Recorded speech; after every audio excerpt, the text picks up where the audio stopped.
Hola, en este vídeo voy a hablar acerca de la parte más neurótica y destructiva, tanto para sí mismo como para los demás, del enatipo 9. Este no es un vídeo amable, ni pretende serlo. En algunos momentos puede resultar duro. Su intención es precisamente la de remover, la de agitar la conciencia, ya que el ego tiende a justificarse y a contarse una versión muy permisiva acerca de su forma de hacer y de sus motivaciones para perpetuar unas actitudes que son la fuente de mucho sufrimiento, tanto para la propia persona como para los que la rodean. Si no deseas escuchar un mensaje contundente acerca de lo más dañino del ego, no continúes. Por otro lado, también ten en cuenta que por pertenecer a este carácter, eso no tiene por qué implicar necesariamente que cumplas todos los aspectos que señalaré. Mi invitación es que estés abierto, con curiosidad, acerca de lo que puedas reconocer en ti y que sea merecedor de ser observado y trabajado. El enatipo 9 le teme a indagar dentro de sí, a escuchar lo que desea o necesita, puesto que teme que hacerlo será una fuente de conflicto con las demás personas y que eso puede provocarle lo que más teme, que es que le abandonen. Por lo tanto, se adapta siempre a los demás. No se escucha a sí mismo y pone por delante los deseos y necesidades de otras personas antes que las propias. Es tanta esta adaptación que se termina sobreadaptando, desaparece en las relaciones y pierde la capacidad de decidir por sí mismo. Acaba viviendo por y para los demás, siendo un personaje casi invisible, un acompañante silencioso y complaciente, que no tiene voluntad propia, ni voz ni voto, siempre con la motivación de evitar ser fuente de conflicto y exponerse a ser reprendido o abandonado. Pensar en uno mismo se considera propio de egoístas y por tanto se lo prohíbe completamente. Está a entera disposición de los demás para cuidar, ayudar, sacrificarse o escuchar los problemas de los demás y vivirlos como si fueran propios. En la sexualidad, la disponibilidad para los deseos de la pareja es total y no se busca la propia satisfacción ni placer. El 9 se ve a sí mismo con una mirada muy pobre. Tiene una imagen de sí muy dañada. Se ve feo, poco interesante, torpe. No se cree merecedor de que se le preste atención, así que prefiere que no se le vea, como si fuese invisible. En muchos casos no se atiende a sí mismo, cree que todo lo suyo se puede aplazar para atender a los demás primero, y puede descuidar su aspecto e ir desaliñado, e incluso descuidar su salud. Ha aprendido a anestesiar lo que siente y por lo tanto se ha vuelto insensible al dolor, a la tristeza, a las humillaciones. Y siempre mantiene una cara afable y sonriente. Si en algún momento se ve obligado a ser el centro de atención, experimenta una gran culpa y un gran miedo, ya que siente que no está bien ser el centro de las miradas. El gran tabú de los 9 es la rabia. En los extremos más patológicos, los 9 no pueden poner límites a los demás, ni expresar ningún tipo de desacuerdo, incluso cuando se les está dañando.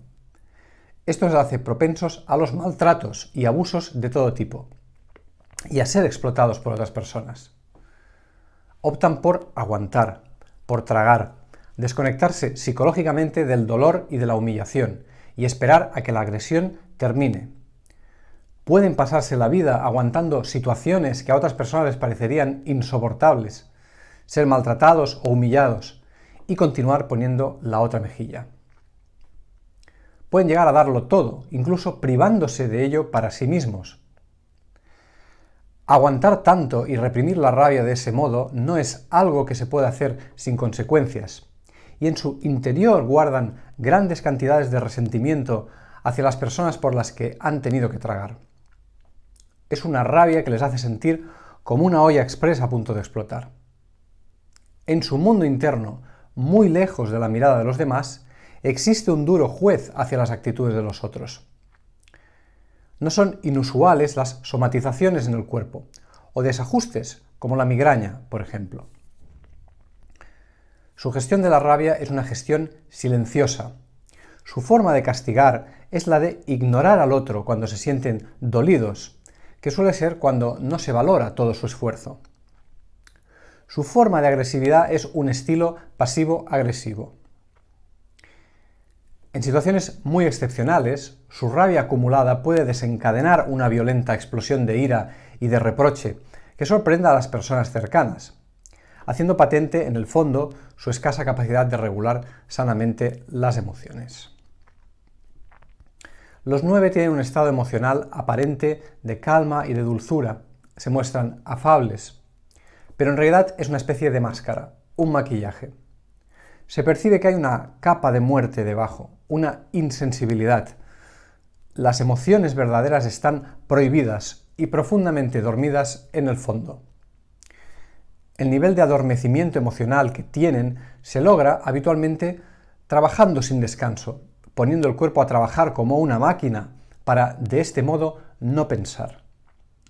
Su cuerpo suele tener una constitución fuerte y está preparado para el trabajo duro, pero tanto desgaste y sobrecarga les acaba pasando factura. No saben calcular bien la cantidad de esfuerzo que pueden sobrellevar y a menudo tienden a esta sobrecarga de trabajo.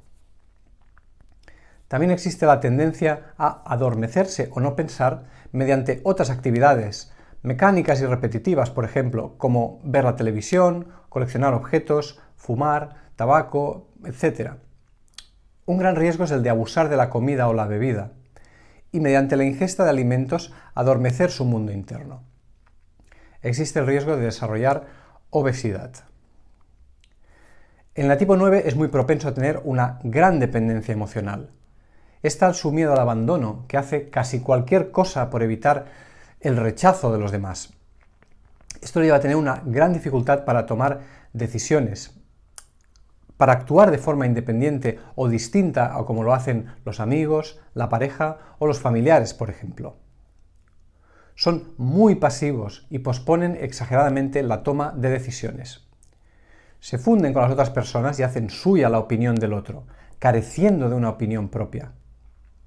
Buscan poner paz de forma compulsiva, aunque esto implique salir ellos perjudicados. Su gran miedo a la soledad hace que, en el caso de romperse una relación, busque rápidamente una nueva persona con quien entrar en este estado de dependencia, de fusión. Hay el temor a que, si se encuentra solo, no sabrá cuidar de sí mismo, que se encontrará perdido y desvalido. Existe en ellos una cierta tendencia a desarrollar el trastorno de la personalidad por dependencia.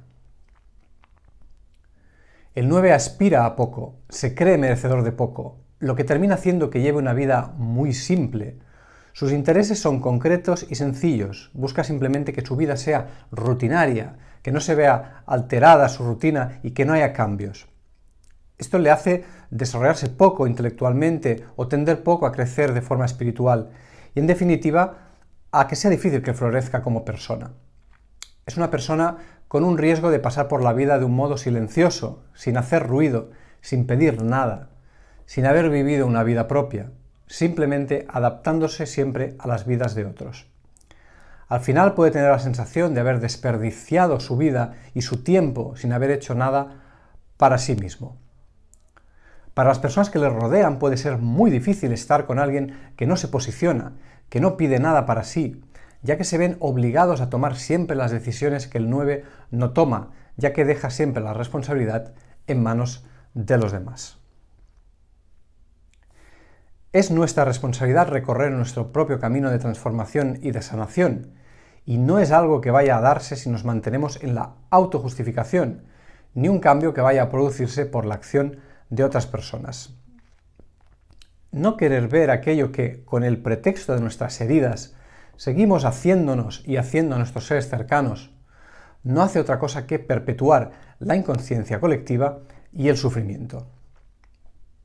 Carl Gustav Jung decía que lo que negamos nos somete y lo que aceptamos nos transforma.